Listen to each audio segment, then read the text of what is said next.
Hello, everyone, and welcome to the very first episode of my solo podcast, Hooked on Fantasy, or Hooked on Fantasy Football if you're nasty.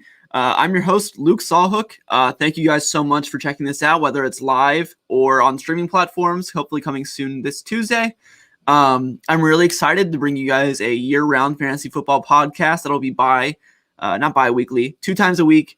Every Tuesday and Thursday, I'll bring you guys about a 20 to 30 minute, maybe even longer if I'm feeling it that day. Have a rant or something to bring you guys. About 20 to 30 minutes of content, a bit of a sweet spot. A couple hits, some things I'm thinking about that are either on my mind that I want to share with you guys, some advice to help you win, covering breaking news, etc. Yes, Will, it is year-round. But yeah, I'm really excited to do this show. I've been doing a lot of group shows, and no offense to any of my other co-hosts or anything like that. I just felt like it was time for me to, spread my wings and fly, baby. So that being said, let's get into it. So today we have 2 topics I really want to get into. First up, I want to talk about some mysterious fantasy teams that I can't really figure out yet. I go back and forth on these guys like every day. There's a lot of moving gears and components that I think have a big fantasy implications that a lot of fantasy managers should be talking about if they're not already. And up first, we have the Philadelphia Eagles. So everyone knows that the Eagles have a lot of moving roster spots coming off of last season into this year, particularly at the quarterback position, number 1. Carson Wentz, who had a very down year last season, has been moved to the Indianapolis Colts, and Jalen Hurts is taking the mantle up at quarterback. And he has a lot of new toys in the wide receiver room. Oh, well, one new toy, a very shiny toy, and Devonta Smith, who I think is an excellent talent coming out of Alabama. In the backfield, we have an intriguing new addition along with Miles Sanders. Yeah, I don't know. I got scared of his name there for some reason. Kenny Gainwell, or Kenneth if you're nasty, running back out of Memphis, drafted in the 4th round, I believe, to the Philadelphia Eagles, or 5th. I forget, 4th or 5th. He's a very good receiving back who is electric on film. I really like this tape coming out of college. He did slide, though, down the draft board. So 5th round draft capital. Not the most intriguing there, but he obviously will have a role. I mean, you'd be stupid to think that the guy who they drafted will not have a role, especially in a receiving position, because that's what Kenneth Gainwell really excels at in college. And he excels also at ripping off really long runs. Miles Sanders is clearly the starter, right? We all know Miles Sanders will be getting the lion's share of the touches in Philadelphia. However, Gainwell is really intriguing because if Sanders ever goes down, starts to show signs of regressing for some reason, Gainwell really impresses early, we could really see a true RBBC in Philadelphia. And I think that that's something that a lot of people are kind of looking over. Miles Sanders could have a really bounce back year, but I do think that having a receiving threat like Kenneth Gainwell in the backfield is a threat, and it's something that people are not really talking about very much that I think could have a serious impact on the Eagles offense. Another thing that's really there that is lingering is Zach Ertz. Zach Ertz has been a long time, very fantasy relevant, successful NFL tight end for the Philadelphia Eagles. However, things have soured in Philadelphia ever since Frank Reich departed and went to Indianapolis. And it's clear that they want to part ways. It's a mutual thing. They've been shopping Zach Ertz for a few months now, and Zach Ertz, they price him very high in trade talks, apparently, and he has not been moved yet. However, I do expect Zach Ertz to get moved in some facet before the NFL season starts, and that paves the way for Dallas Goedert to really move into the fantasy football spotlight and see the lion's share of targets at the tight end position. Goedert, first-round draft pick, who has been very successful, I'd say, for a backup tight end in the NFL behind Zach Ertz for many years now. And I think Dallas Goedert is about to get his time to shine here. Goedert is really interesting for a lot of reasons because I feel like the realm of outcomes for him is so large and really depends on Jalen Hurts, who we'll get to in a moment.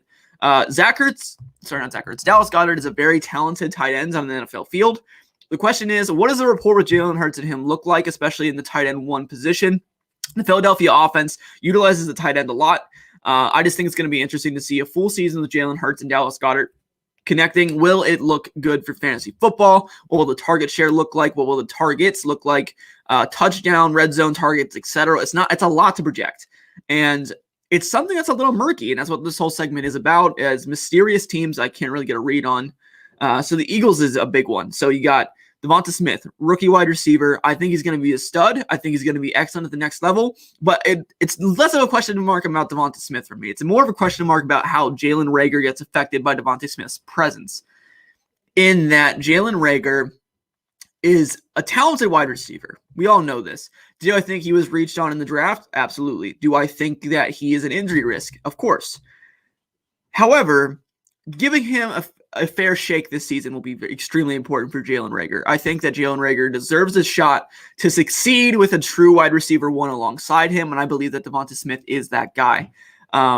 If Devonta Smith is injured or has injury issues throughout the season, which is of course possible due to his poor BMI ratio there, but I'm not a big BMI truther myself. I believe what I see on tape a lot of the time, and I think Devonta Smith has superstar-like wide receiver qualities, and I really want to see him paired with Jalen Reagor for a full season to see what he can do. I think Jalen Reagor could be unlocked, or we'll see that Jalen Reagor truly was a flash in the pan, if a flash at all. Maybe he was just in the pan, if you know what I mean. But Jalen Hurts as well is probably the biggest mystery of the entire offense. Every fantasy manager should be in on Jalen Hurts for a few reasons, in my opinion. I think that he has huge big game upside, especially for best ball leagues. His rushing is fantastic for fantasy, really safe floor, and he has the potential, especially in dynasty leagues, to dominate long-term. As far as multiple seasons, I think a lot of people see him as a one-year rental, myself included. I don't think he is the long-term answer at quarterback for Philadelphia unless he shows some incredible progress this season as far as getting his completion percentage out of the 50s to the 60s, making a Josh Allen-esque leap, if you will. But Jalen Hurts, he needs to get some work done, and it'll be really interesting to see how that plays out for fantasy football, because I think that he easily has a path to being a top 5-ish quarterback if everything goes right for him. But if everything goes wrong, it could really go wrong for Jalen Hurts. Jalen Hurts could struggle with his weapons. He could struggle with NFL defenses getting a full year of film on him. He could get injured from rushing so much because he's not the biggest guy in the world. His arm could honestly just get exposed. We could see a very inefficient passing year from Jalen Hurts, and we could see him maybe even getting benched for Joe Flacco. I don't think that's going to happen, but it's in the realm of possibilities. You know what I mean? And Hurts is extremely risky for a lot of reasons, as I just broke down for you. But the Eagles' fantasy football offense as a whole, there's a lot of moving pieces. Let me just recap real quick. Devonta Smith, rookie. A lot of things could happen there. I think he's going to have a great season, but if he gets injured, that could be a recipe for disaster, quite frankly. Jalen Reagor, terrible first season. I think we can all agree there. Didn't get a fair shake, but he's getting one this season. Could take a monstrous step forward and develop into a sophomore breakout candidate, or he could struggle and cement his status as more of a bust than people were expecting. Dallas Goedert, finally likely stepping out of Zach Ertz's shadow in Philadelphia, stepping into the tight end one position. Will he succeed? Will he get the lion's share of meaningful targets in that offense enough to be useful in the top 6-ish, 8-ish fantasy football tight end range? Because everyone knows tight end 10 and down are a bit of a dumpster fire anyways. So Dallas Goedert really needs something. And then Miles Sanders and Kenneth Gainwell is in an incredibly enticing situation to me as a fantasy football manager there in Philadelphia, because I feel like there's just a lot of range of outcomes. Sanders could excel. Gainwell could be merely a backup to dispel Sanders a bit and kind of mock his play style. He could fully eat into his workload a la J.D. McKissick in Washington with Antonio Gibson. There's just a lot that could happen. Philadelphia is a wild card, in my opinion, and I go back and forth on them every day. I feel pretty confident in Goedert, Hurts, and Devonta Smith, but Jalen Reagor and Miles Sanders and Kenneth Gainwell, I have no idea what to do with. And Zach Ertz is just sitting, collecting dust on all my dynasty rosters. So please, Howie, if you're watching this, for the love of God, take less than a third-round draft pick for Zach Ertz. He's not worth it. He's too old. His contract's expensive. It's just not going to happen, buddy. Sorry. On to my next team here, the Baltimore Ravens. The Baltimore Ravens, they're a very good fantasy football offense, as we all know, but they've made a lot of moves to bolster the receiving core over the last year by adding wide receivers in the draft, such as Rashad Bateman and Tylan Wallace, and signing a pretty good wide receiver out of Kansas City, Sammy Watkins, to really add a lot more depth to the receiving room. And last season, they ranked dead last in passing in the NFL offenses in the scheme of things the Baltimore Ravens did.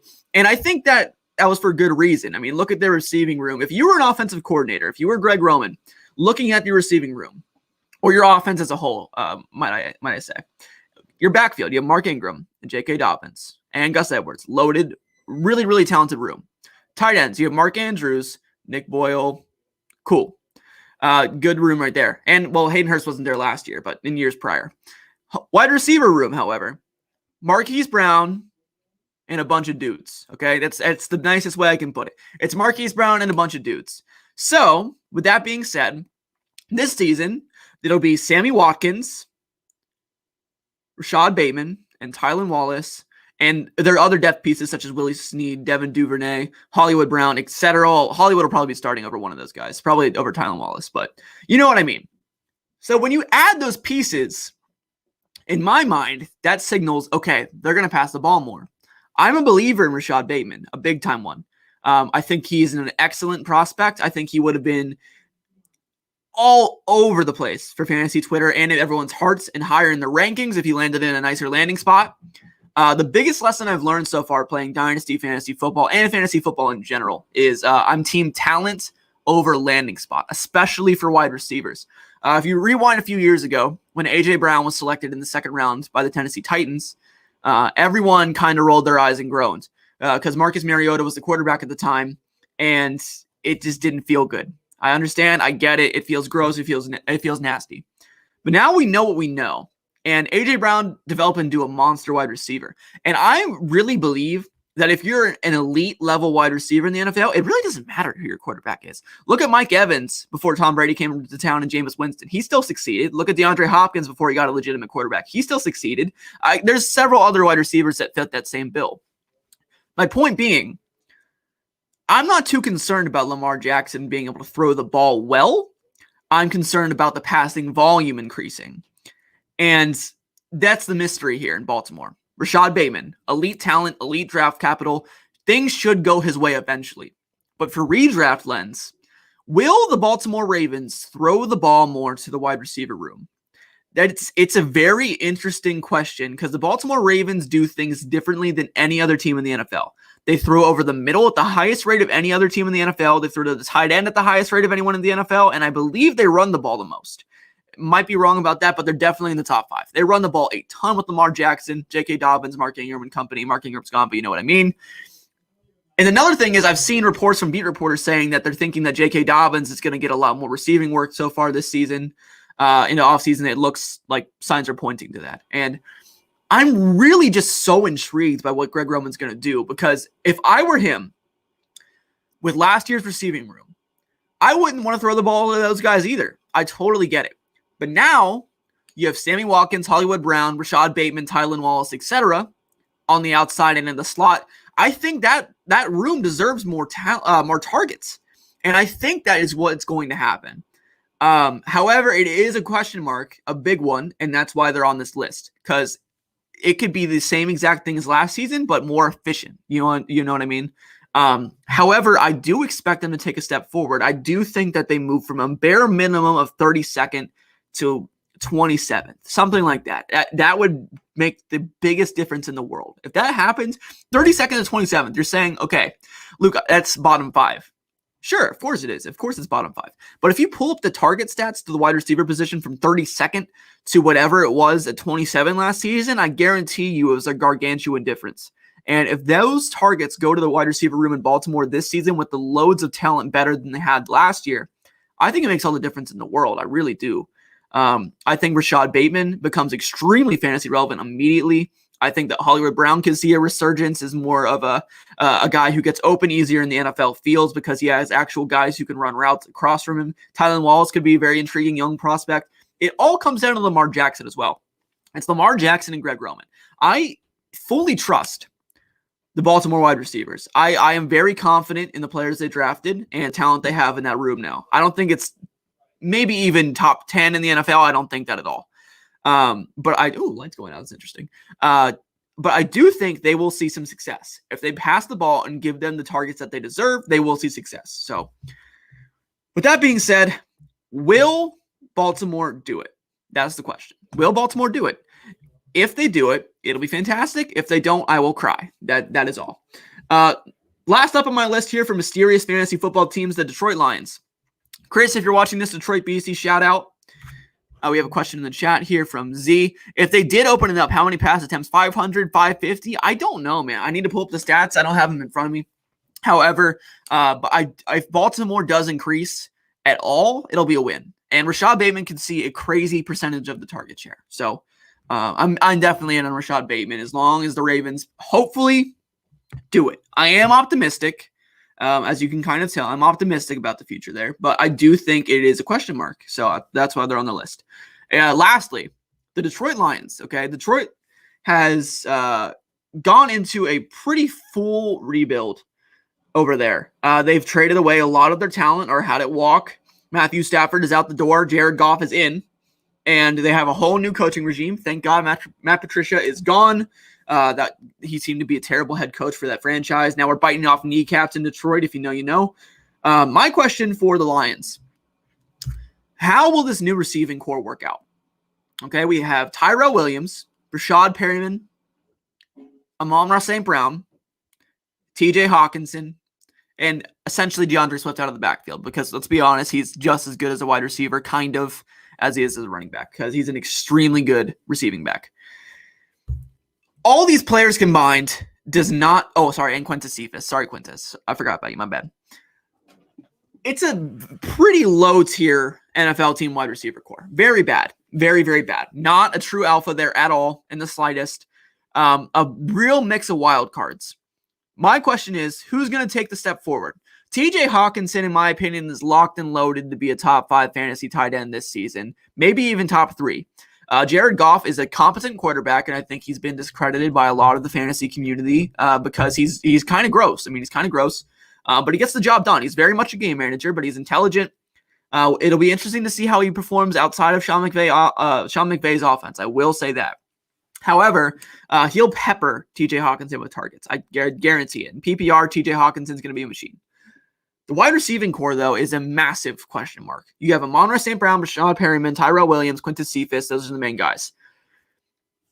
Cephus showed flashes last season, but nothing spectacular. Rashad Perriman has been Mr. Inconsistent his entire career. Tyrell Williams was a very successful wide receiver a couple seasons ago, missed the entire season last year. I don't know if he sat out or it was due to injury. I forget. One of the two.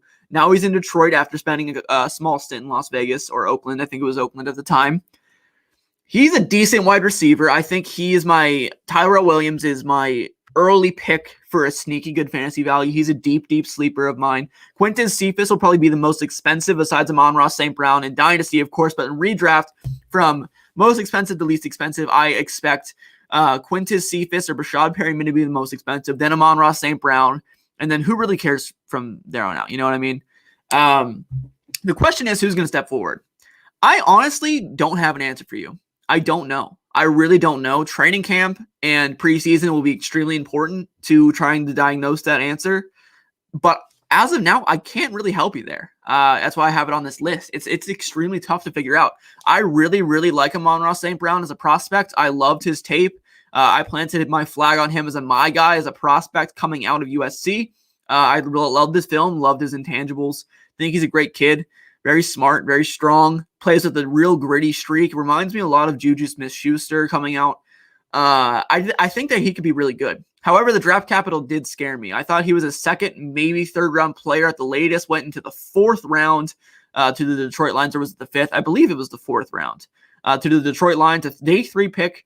Not the best thing in the world. I did see that coming out of OTAs, he does have a massive chip on his shoulder. He's saying, I believe him. I think he's extremely talented. But, draft capital does mean a lot in the NFL. He will get a shot to contribute early and often. So I'm definitely not out on him. But the receiving core still remains a very large question mark for me. Lastly, in Detroit, the running back room. DeAndre Swift is exceptionally talented. Let me get that out of the way first. DeAndre Swift is exceptional. I think he is a phenomenal running back who can do it all. I see a lot of him as what I see in Alvin Kamara. Or Kamara, however you want to pronounce it. I think he possesses 3 down back skill set who can tote an extreme amount of carries and be flexed out wide and receive. However, I understand what the Detroit Lions are doing by bringing in a very good running back in Jamal Williams to spell him a little bit. Because Swift isn't the biggest running back in the world. He's smaller. He could be a bit injury prone. They could be going for a thing. Like I just said, he reminds me of Alvin Kamara. They could be going for a New Orleans kind of thing where they had Alvin Kamara and Mark Ingram for so long. Not saying that he's going to be a Mark Ingram kind of fantasy contributor, but it's a very, very interesting backfield to tackle. DeAndre Swift deserves more, in my opinion. And I think over the next few seasons, he will get it from a dynasty perspective. I think he's a superstar in the making. He's a top 10 running back in my dynasty rankings. But for redraft this year, I don't know if I can trust him as more than an RB2. I think that he'll see a very small amount of goal line carries because his offense will not be scoring that much. And I don't think that he will get him over a guy like Jamal Williams. You know what I mean? And I think that as much as I love DeAndre Swift, I do think it could be a bit of a down season for him this year. I think he's exceptionally talented, but I just think we might have to wait a little while. And the reason they're on this list as a question mark, this running back room for me, is because, like I just said, there's a very large array of outcomes for this team, in my opinion. Swift could easily finish a top 10 running back. If I woke up tomorrow and you told me you were from the future and said, hey, DeAndre Swift finishes the RB4 this year, I'd be like, all right, that makes sense. I guess they just really fed him the rock, and Williams wasn't there for much to dispel him every once in a while on first or second down, and Swift got a lot of the work, got a lot of targets, got some touchdowns. Makes sense. Really makes sense. He could have a great year. However, a lot of redraft analysts, including my own redraft rankings, don't have him in their top 15 or so. For good reason, in my opinion. I think that it's just so murky in Detroit right now that it's going to take some time to find out who's the guy and what that system's going to look like. I think it's going to be an RBBC, and I think it's going to be a little ugly at times. Sometimes DeAndre Swift is going to feel fantastic. He's going to feel like your best friend in the world for fantasy. He's going to be your number one running back. He's going to put up a big week every once in a while. Totally get it. Hopefully he can stay on the field and stay healthy. That being said, it concerns me. It does. There's a lot of moving pieces there. New coaching staff, new running back additions. They didn't draft DeAndre Swift. They signed Jamal Williams. You know what I mean? Signs are pointing elsewhere than them giving DeAndre Swift all the carries in the world, all the targets in the world, giving him all the goal line work, etc. Swift could struggle a little bit, and I'm just a little concerned. All right, coming up on the 20-minute mark here, and let's get into my next segment here. Going to make this one a little bit shorter. My favorite late-round quarterbacks for redraft. I like to cover dynasty and redraft and a little bit of best ball here if you're nasty. On Hooked on Fantasy over here. And I do think that diving into redraft right now is a good time. We got a little comment from Z here, my boy. He said, I told people that Swift's role wasn't safe when I saw the Lions running back coaches were at UNC's pro day. I agree, man. I mean, the running back coaches were there looking at other running backs. I totally get it. They were looking to add to that running back room. They didn't draft one, thank God. If they drafted Michael Carter or Javonte, that would have been really concerning. But Jamal Williams is nothing to sneeze at. Anyway, back to late round quarterbacks for redraft. So I'm a team late round quarterback in redraft. I just did a show with Hutchison from Twitter. Go check out his podcast, the young Fantasy Mind, I believe is what it's called. I just guested over there with him. Really, really great show. Great guy, knows his stuff. Amazing content. We did a show about late round quarterback hit rates and quarterback hit rates in general. After it got rounds 1 through 3 was 100% hit rate. And as it went down, it got lower and lower and lower. Well, some things that really stuck out to me was in those mid rounds, around like round 10 to 7, it was still about a 50% hit rate for a quarterback 1 or higher. Well, not or higher. Quarterback 1's your ceiling. But it's pretty easy to hit on the late quarterbacks if you know what you're doing, in my opinion. And today I'm going to present to you guys my favorite late round quarterback picks. So up first, we have Ryan Tannehill. Tannehill's ADP is going to be really interesting come August, in my opinion, because Tannehill just got Julio Jones. He has Julio Jones and A.J. Brown. The thing about Ryan Tannehill that's really interesting is that he's never going to be a Matt Ryan, Dak Prescott kind of quarterback where he throws the ball 50 billion times and leads the NFL in passing yardage. The Tennessee Titans offense is built around Derrick Henry, and when Derrick Henry is not running the ball, they have a very efficient, really, really smoothly running passing offense. And Ryan Tannehill is a masterful conductor of that offense. Well, I think we can all agree that he's been one of the most efficient quarterbacks in the NFL for the last couple seasons in Tennessee. Him adding Julio Jones is just another massive bump in his stock, in my opinion. And I think Ryan Tannehill is likely going to finish as a top 10 quarterback this year, maybe even top 8, not top 6. Top 8, I think, is within the realm of possibility. I think he will finish as a QB1 unless something goes terribly wrong. Ryan Tannehill will be drafted later than he should be. I guarantee you right now that my rankings will have him higher than his ADP. Guarantee it. Absolutely 100% guarantee it. Ryan Tannehill is my favorite value in fantasy redraft quarterbacks right now. I think he's going to be very consistent, very good, and I think that his weapons are juicy. And you could also pair him with a stack like AJ Brown and AJ Brown, Ryan Tannehill, Julio, and Ryan Tannehill later in your drafts. That could be awesome for you some weeks. I love Ryan Tannehill. I think he's going to have a very efficient year with his new weapons, and it's going to be a great time for everybody involved. So go get your Ryan Tannehill shares, everybody. Up next, we have Matthew Stafford, new quarterback for the Los Angeles Rams. Stafford has always been a really good fantasy quarterback when healthy, especially over the last couple seasons when he was healthy. I'm emphasizing that because he's had some major health issues lately, which is a bit concerning. But I have faith in Stafford and being the Iron Man of his career that he usually was until these back ailments that have been bugging him for the last season or so. Stafford has great weapons in LA. Great weapons. Jared Goff was a fringe QB1 when he was in LA with those weapons. We all agree that Matthew Stafford is a better quarterback than Jared Goff. If you don't think so, you need to get your head examined. That's plain and simple. Matthew Stafford is a much better quarterback than Jared Goff.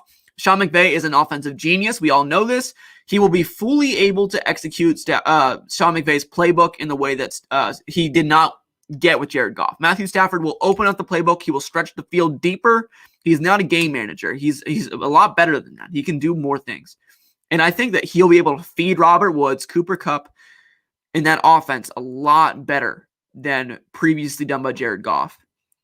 Give me Cam Akers out of the backfield all day long. He'll make checkdowns. It'll be fantastic. I just think that Stafford is going to be electric. He'll be a really, really good connection. He's got a comment saying Stafford to Kupp is fire. I totally agree. That stack will be really, really nice in redraft and excellent in Dynasty as well. You want a cheap Dynasty quarterback that shouldn't be as cheap as he is? Matthew Stafford is almost top of my list. Him and Ryan Tannehill. Okay, I get it. They're in their 30s. It doesn't feel young. Everyone in Dynasty wants people under the age of 26. Guys, I get it. I play Dynasty. I love building young rosters. But if you want to win championships, and that's what I'm trying to help you guys with on here, you need to get the older players. You need to invest in these veterans that are cheaper than they should be, who put up elite numbers. Matthew Stafford, he could finish as a top 5 fantasy quarterback. Sean McVay is very smart. He knows what he wants to do with his team. However, if Matthew Stafford leads this team the way he should lead the team, and they see great success in these passing volume offenses, these high passing volume offenses, Stafford will throw the ball a lot. And I think he could be very efficient as well. I think this offense will be really, really good. And Matthew Stafford is going to put up some excellent numbers, in my opinion. My last quarterback that I'm in love with this year for redraft, because he just feels gross. Every year he feels gross. No one wants to draft this guy. But it's Tom Brady. Tom Brady was so damn good last season for fantasy football, especially at the back half of the year when he started to actually learn Bruce Arians' playbook. The fantasy footballers talk about this all the time because they were big Arizona Cardinals fans and they're very familiar with Bruce Arians. It's common knowledge that Bruce Arians quarterbacks need a season to fully learn and understand the playbook. Their second year is usually a lot better in Bruce Arians' offense. It's historically proven. Any quarterback that had 1 year in Bruce Arians' offense, the second year was always better. Always. Almost always. Like 90% of the time, every quarterback after the first season did better. Tom Brady, one of the most intelligent, best gamesmen we've ever seen touch an NFL field, struggled with it. After that season, that was very, very good. He finished as a QB1. A high-end one, I'm pretty sure, like QB8 or something like that. He was dominating the NFL playoffs, led the NFL playoffs in touchdown passes over Patrick Mahomes. He is just going to be a force this season. As long as he doesn't take a step back, which I am no longer betting on him doing because I've learned my lesson, Tom Brady will excel this season. I think he's going to be a steal in every single format, redraft, best ball, dynasty, especially dynasty. If you're a contending team in a startup draft, if you're building a contender, you can see it starting to unfold in front of your eyes. Draft Tom Brady, please. Please draft Tom Brady. Like, I got so lucky in one of my startups recently. I got Mahomes at the 102 because Christian McCaffrey went 101. Thank you so much, Blair, for doing that. You are an amazing human for letting Mahomes slide to me. Thank you so much. I got Mahomes, built a nasty roster, wide receiver and running back depth, and then took Tom Brady in like the 4th round of the Superflex draft. It was incredible. I'm going to win a championship with that team this year, I bet, and Tom Brady is going to be the reason why. Because I got him at a severe discount for extreme production. And that's what fantasy is all about. You're looking to find value in places that people aren't looking. Sure, I know everyone on fantasy Twitter likes Tom Brady, but that's not why I'm here. I'm here to help you win, and you need to be in on Tom Brady this season for fantasy football because that receiving core is the most disgusting group of humans I've ever seen assembled in the best way possible. Mike Evans, Antonio Brown, Chris Godwin, Scotty Miller, Tyler Johnson, and Jalen Darden, who's one of my favorite receiver prospects coming out this season. That is the most loaded receiver room I may have ever seen with my eyes. Seriously. Tight ends, you got Gronk, O.J. Howard, Cameron Brate. Running backs, you got Rojo, Leonard Fournette, Keyshawn Vaughn. I mean, it's a loaded group, and I think that Tom Brady's going to feast. I think he's going to feast. I think he's going to be an excellent fantasy quarterback. And yeah, those are my 3 favorite late-round targets, guys. So that wraps up our first episode coming in at just under half an hour. Thank you guys so much for watching or listening. This will be streaming very soon all over every streaming platform. This is the first episode of the Hooked on Fantasy podcast. Thank you guys so much for listening or watching wherever you are. We will be year-round every Tuesday and Thursday on streaming platforms or live-streamed live recordings. Whenever you can catch them, I will be live streaming them whenever I feel like it to record them for the Tuesdays and Thursdays. So if you ever feel like watching the show a little bit earlier than watching live, hanging out in the chat with me, come and check it out on Twitter, YouTube, or Twitch, which are all on the video that you're watching right now. If you're watching, if you're on social, if you're listening to the podcast somewhere else, it's at Luke Sawhook for literally all of my platforms. Luke Sawhook on Twitter, Twitch, Instagram, and YouTube. Come drop me a follow, and you feel free to DM me any fantasy questions you guys have ever. I love talking to you, engaging with you. And thank you so much for listening. I will see you in a couple days. Have a great day, everyone, and I will see you next time. Bye.